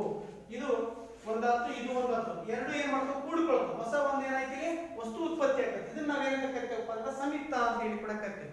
ಮಿಶ್ರಣ ಅಂದ್ರೆ ಹಂಗ ಎರಡು ಕೂಡ್ಕೊಂಡು ಬರ್ತದೆ ಮಿಶ್ರಣ. ನೆಕ್ಸ್ಟ್ ಮಿಶ್ರಣಗಳನ್ನ ವಿವಿಧ ಬಗೆಯ ಸಂಯೋಜನೆಗಳಿಂದ ಹೊಂದಿರುತ್ತವೆ. ಪ್ರತಿಯೊಂದು ವಸ್ತುವಿನ ಸಂಯೋಜನೆ ನಿರ್ದಿಷ್ಟವಾಗಿರ್ತದೆ. ಮಿಶ್ರಣಗಳು ಅವುಗಳಲ್ಲಿರುವಂತಹ ಘಟಕ ವಸ್ತುಗಳ ಗುಣಗಳನ್ನು ಕೂಡ ಪ್ರದರ್ಶಿಸುತ್ತವೆ. ಹೊಸ ವಸ್ತು ಕೂಡ ಸಂಪೂರ್ಣವಾಗಿ ಕೂಡ ಏನಕ್ಕೆ ಗುಣಗಳನ್ನ ಹೊಂದಿರುತ್ತದೆ. ಭೌತ ವಿಧಾನಗಳಿಂದ ಘಟಕಾಂಶಗಳನ್ನ ತಕ್ಕ ಮಟ್ಟಿಗೆ ಸುಲಭವಾಗಿ ಬೇರ್ಪಡಿಸಬಹುದು. ಕೆಲವು ರಾಸಾಯನಿಕ ಅಥವಾ ರಾಸಾಯನಿಕ ವರ್ತನೆ ಮೂಲಕ ಘಟಕಾಂಶಗಳನ್ನು ಕೂಡ ನಾವೇನ್ ಮಾಡಬಹುದು ಇಲ್ಲಿ ಬೇರ್ಪಡಿಸಬಹುದು. ಈ ರೀತಿಯಾಗಿ ಕೂಡ ನಾವುಗಳನ್ನು ಬದಲಾವಣೆಗಳನ್ನು ಕೂಡ ಇಲ್ಲಿ ನಾವೇನ್ ಮಾಡ್ತಾ ಹೋಗ್ತೇವೆ ಅಂತ ಕಾಣ್ತಾ ಹೋಗ್ತೀವಿ. ನೆಕ್ಸ್ಟ್ ಆಮೇಲೆ ಕೆಲವೊಂದು ದ್ರವ್ಯ ಅಂದ್ರೇನು, ಶುದ್ಧ ವಸ್ತು ಮತ್ತು ಮಿಶ್ರಣಗಳಿರುವಂತಹ ನಿರ್ದಿಷ್ಟ ಯೋಜನೆಗಳು, ಆಮೇಲೆ ಯಾವ್ಯಾವ ನೋಡಿ ಶುದ್ಧ ವಸ್ತುಗಳಲ್ಲಿ ಧಾತುಗಳು ಮತ್ತು ಸಂಯುಕ್ತಗಳು ಕೂಡ ಬರ್ತತಿ. ಮಿಶ್ರಣಗಳಲ್ಲಿ ಅಂತಾರೆ ಸಮರೂಪ ಮತ್ತು ಸಮರೂಪವಲ್ಲದ ಮಿಶ್ರಣ ಅಂತ ಹೇಳಿ ಕೂಡ ನಾವು ಕರಿತೀವಿ. ಈ ರೀತಿಯಾಗಿ ಈ ನಮ್ಮ ಸುತ್ತಮುತ್ತಲಿನ ದ್ರವ್ಯವು ಯಾವ ರೀತಿ ಇವೆ, ಶುದ್ಧ ಅಂದ್ರೇನು, ಅಶುದ್ಧ ಅಂದ್ರೇನು, ಸಮರೂಪ ಅಂದ್ರೇನು, ಅಸಮರೂಪ ಅಂದ್ರೇನು, ಮಿಶ್ರಣ ಅಂದ್ರೇನು, ಅಲ್ಲಿ ಸಮರೂಪ ಮಿಶ್ರಣ ಅಂದ್ರೇನು, ಅಸಮರೂಪ ಮಿಶ್ರಣ ಅಂದ್ರೇನು, ಸಂಯುಕ್ತ ಅಂದ್ರೇನು, ಧಾತು ಅಂದ್ರೇನು, ಆಮೇಲೆ ಧಾತುಗಳಲ್ಲಿ ಲೋಹಗಳು ಇರ್ತವು, ಅಲೋಹಗಳು ಇರ್ತವು, ಮತ್ತ ಲೋಹಾಭಗಳು ಇರ್ತವು, ಅವುಗಳ ವರ್ತನೆ ಯಾವ ರೀತಿ ಇರ್ತತಿ ಅನ್ನೋದ್ರ ಬಗ್ಗೆ, ಕೆಲವೊಂದು ರಾಸಾಯನಿಕ ಮತ್ತು ಅವುಗಳ ಭೌತ ಗುಣಗಳ ಬಗ್ಗೆ ನಾವು ಈ ಒಂದು ನಮ್ಮ ಸುತ್ತಲಿನ ದ್ರವ್ಯವು ಶುದ್ಧವೇ ಎಂಬ ಒಂದು ಅಧ್ಯಯನದಲ್ಲಿ ನಾವು ಸಂಪೂರ್ಣವಾಗಿ ನಮ್ಮ ಮಾಹಿತಿಯನ್ನು ನಾವು ತಿಳ್ಕೊಂಡ್ವಿ ಅಂತ ಹೇಳಿ ಕೂಡ ಈ ಮೂಲಕ ಹೇಳಲಿಕ್ಕೆ ಇಷ್ಟಪಡ್ತೀನಿ. ಅದೇ ರೀತಿಯಾಗಿ ಇಲ್ಲಿಗೆ ಈ ಒಂದು ಅಧ್ಯಾಯ ಕಂಪ್ಲೀಟ್ ಆಗಿ ಮುಗೀತು. ಇಲ್ಲಿಗೆ ಏನಾದರೂ ಕೂಡ ಡೌಟ್ಸ್ ಇದ್ರೆ ನೀವು ಕೇಳ್ಬೋದು. ಅದೇ ರೀತಿಯಾಗಿ ಇಲ್ಲಿಗೆ ಈ ಒಂದು ಘಟಕ ಕಂಪ್ಲೀಟ್ ಆಗಿ ಮುಗೀತು. ನಮಸ್ತೆ.